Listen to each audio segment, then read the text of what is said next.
In this example we will examine a problem on projectile motion.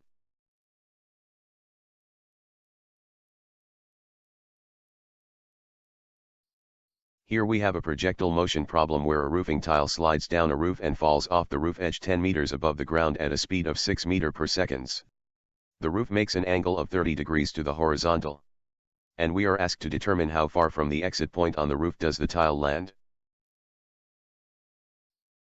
First we draw the problem to better understand the problem and extract the known values.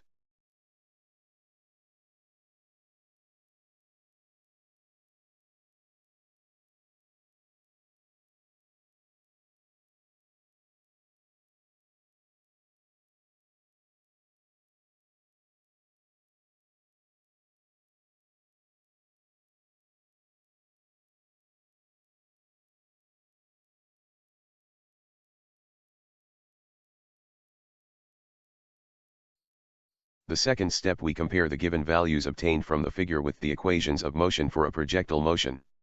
Here we see that none of the equations can solve directly the position x with the currently given known values. If we examine equation 2, we need to solve first for the time t. In order to solve it we can use equation 5.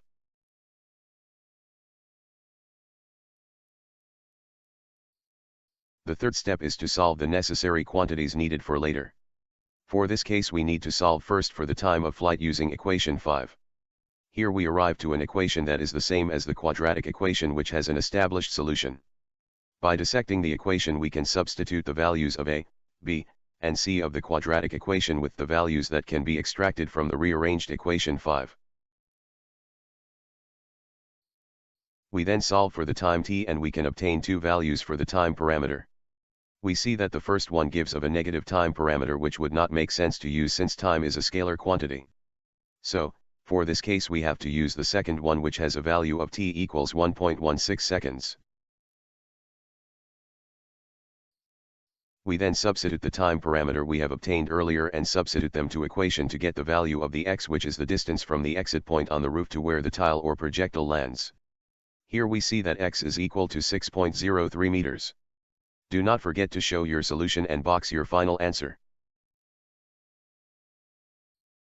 The end for now.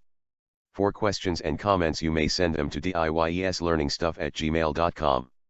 You may review the slide on YouTube at @dies learningstuff. Note, please do not forget to use your school email.